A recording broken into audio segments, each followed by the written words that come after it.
In 2003, a team at UCLA put volunteers inside an fMRI scanner and had them play a simple video game called Cyberball. They were tossing a virtual ball back and forth with two other players.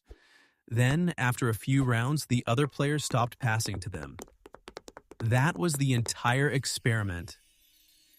No harsh words, no confrontation, just a ball that stopped coming back. What those brain scans revealed about which regions fire, which hormones flood, and why the feeling refuses to respond to logic is what this video is about. Most people assume that feeling like you don't belong is a psychological problem, something rooted in low self-esteem, childhood wounds, maybe just a personality trait some people carry and others don't. The popular understanding goes something like this. Some people are more sensitive than others. Some people are more socially confident. And the feeling of not fitting in is fundamentally a matter of perception, of mindset, of the stories we tell ourselves. Shift your thinking, the logic says, and the feeling shifts too. Here's what the biology actually shows.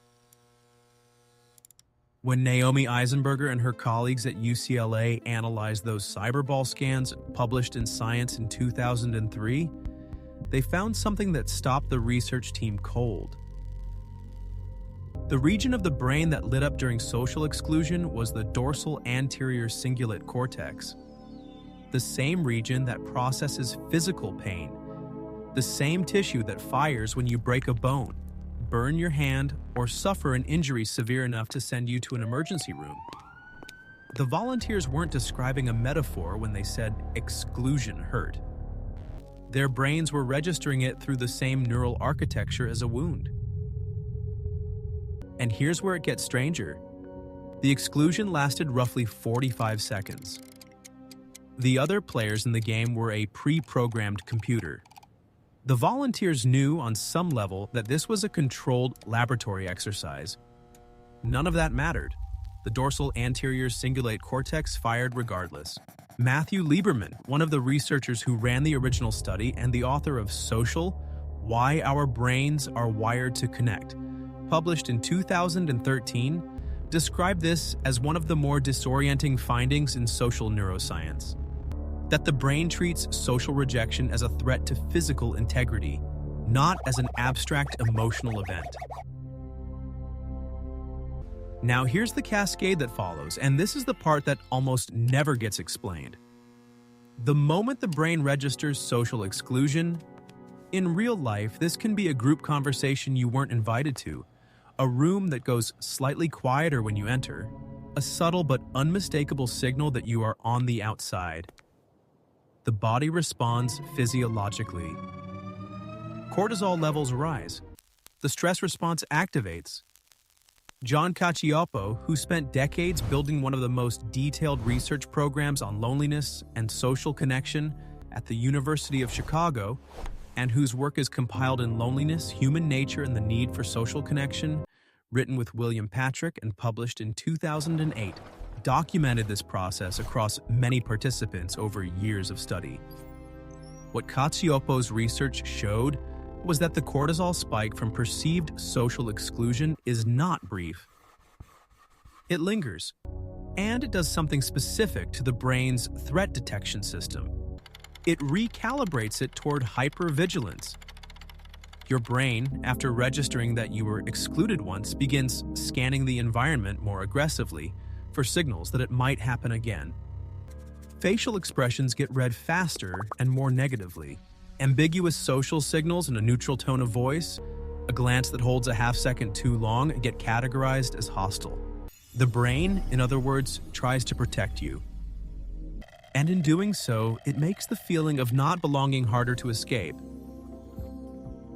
Roy Baumeister and Mark Leary laid out the foundational framework for why this happens in a paper published in Psychological Bulletin in 1995, titled The Need to Belong.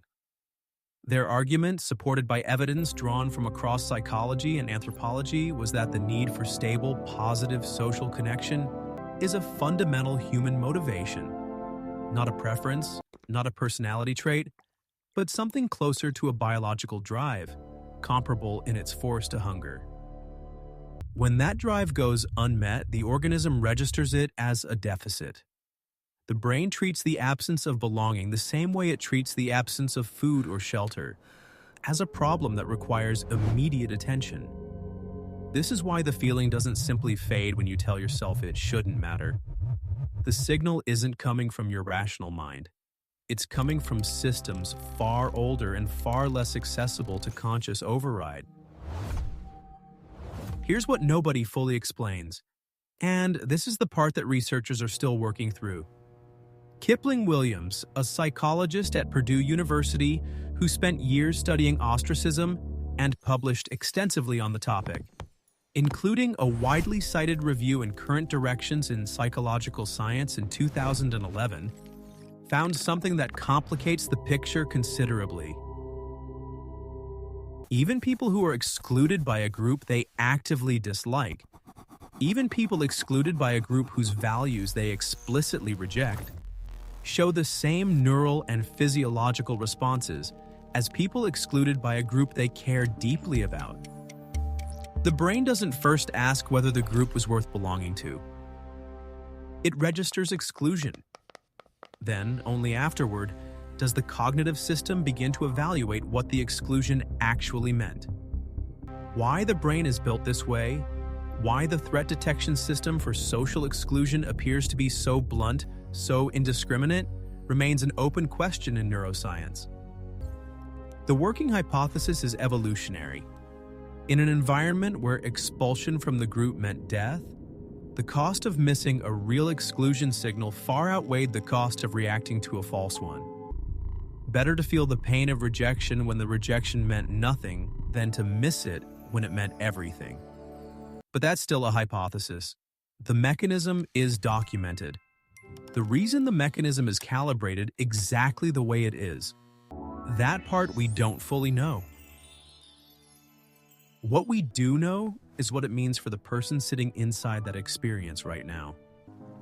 If you've ever walked into a room and felt within seconds that you were invisible, that the social geometry of that space didn't include you and would continue not to, what happened in your brain in that moment was not a distortion of reality. It was a real signal processed through real neural tissue, triggering real physiological changes that then shaped how you read every face and every word that came after. The feeling of not belonging is not a flaw in perception. It's a system doing exactly what it was built to do, at a cost. And the cost is paid by the person who has to live inside a brain that can't easily distinguish between a threat that matters and one that doesn't. That's worth sitting with. Not because it resolves anything, but because the distance between I am broken and I have a brain that's protecting me clumsily, that distance is enormous. And knowing which one is actually true changes something. Did this video change how you think about what your brain does when exclusion hits? Subscribe. See you in the next one.